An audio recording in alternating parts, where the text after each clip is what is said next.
Akulah gembala yang baik, yang memberikan nyawanya bagi domba-dombanya. Bapak Kardinal, Bapak Nunsius, Bapak-Bapak Uskup yang mulia, para pastor, biarawan, biarawati, ibu, bapak, dan anak-anak Allah yang terkasih. Ketika Tuhan kita Yesus Kristus hadir secara fisik di Tanah Suci, sebagian dari masyarakat setempat adalah penggembala. Para gembala ternak ini ada yang pekerja upahan, lainnya pemilik. Keseharian mereka tidak terpisahkan dari kegiatan penggembalaan dan dari padang rumput. Para gembala ini biasanya pindah dari satu padang rumput ke padang rumput yang lain. Dalam kesibukan menggembalakan kawanannya, mereka kerap mengalami aneka kesulitan karena kekurangan air, keringnya rumput, sesatnya domba-domba, dan ancaman binatang buas yang berkeliaran mencari mangsa.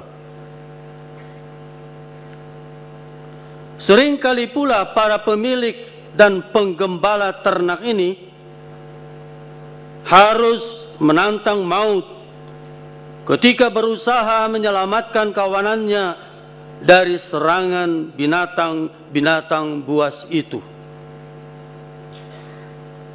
Oleh karena itulah, mereka perlu memiliki bukan hanya keberanian, tetapi juga keterampilan memakai alat atau senjata tertentu untuk membela diri dan menghalau seteru domba-domba mereka. Dalam hal ini ada perbedaan perilaku antara penggembala pemilik dan upahan. Upahan cenderung melarikan diri ketika kawanannya menghadapi bahaya serangan. Sementara pemilik umumnya tidak akan membiarkan gembalaannya dicerai-beraikan, apalagi dimangsa oleh binatang buas. Kitab Raja-Raja, jauh sebelum hadirnya Yesus di tanah terjanji, telah menampilkan Daud, putra Isai, sebagai gembala yang kemudian dipilih Tuhan menjadi raja. Dalam konteks budaya penggembalaan, menjadi jelas mengapa Daud hadir sebagai sosok pemberani dan terampil memainkan ketapel atau ali-ali. Hal itu ia lakoni untuk membela diri dan kawanannya. Bapak, Ibu, saudara-saudari terkasih, kiasan yang dipakai Tuhan Yesus ketika berbicara tentang kepemimpinan lahir dari kenyataan konkret kultur para gembala ini. Lukisan Tuhan tentang dirinya sebagai gembala yang baik menjadi sangat jelas dan relevan untuk orang-orang pada masanya. Oleh karena itu, sangat mudah difahami. Yesus menunjukkan adanya dua model kepemimpinan.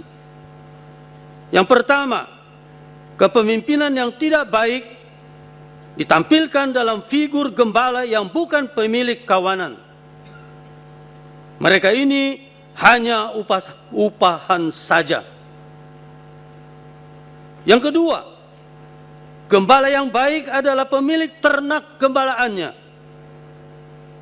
Yang satu, karena bukan pemilik, akan lari ketika kawanan gembalaannya diserang binatang buas.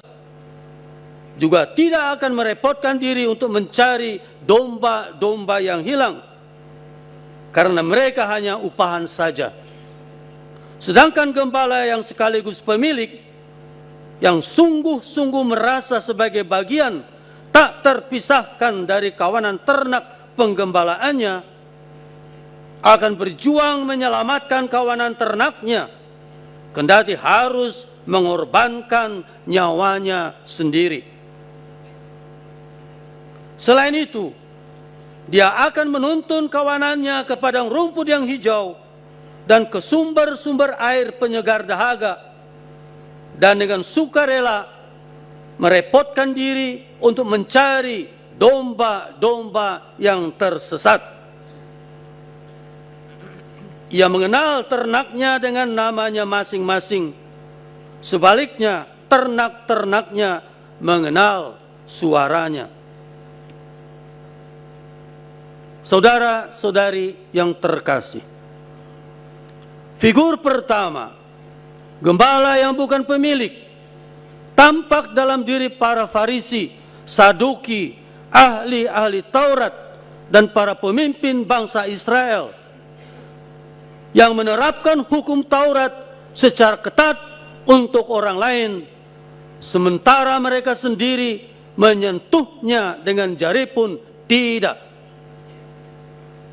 Ahli-ahli Taurat dan orang-orang Farisi telah menduduki kursi Musa.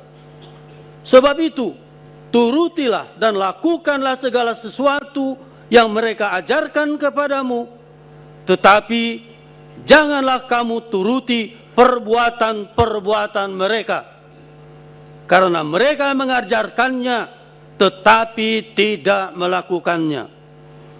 Mereka mengikat beban-beban berat, lalu meletakkannya di atas bahu orang, tetapi mereka sendiri tidak mau menyentuhnya.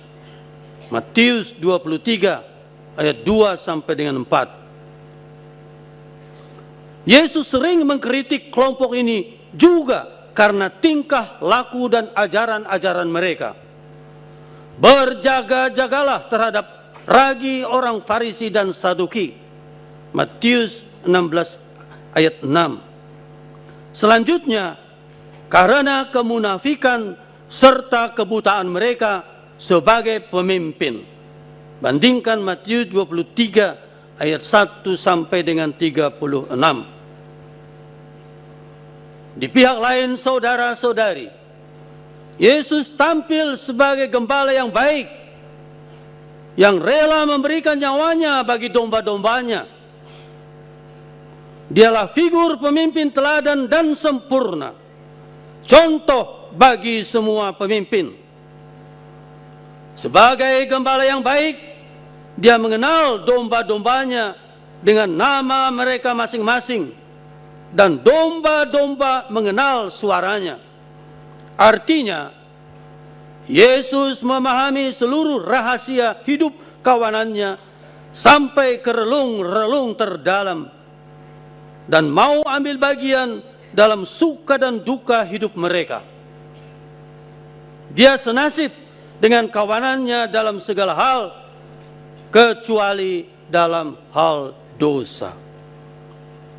Dia mengambil rupa seorang manusia dan mengosongkan dirinya sendiri. Filipi 2 ayat 6 sampai 7. Dan menuntun kawanannya dengan pengajaran yang mengarah kepada keselamatan. Menyayangi kawanannya sedemikian rupa, bahkan sampai meneteskan darah terakhir, tanpa peduli dengan keselamatannya sendiri. Yang lumpuh dibuatnya berjalan, yang menderita sakit disembuhkan, yang kerasukan roh-roh jahat dibebaskan, dan bahkan yang mati pun dibangkitkannya. Dialah jalan, kebenaran, dan hidup yang menuntun orang untuk sampai kepada Bapa. Saudara-saudari yang terkasih,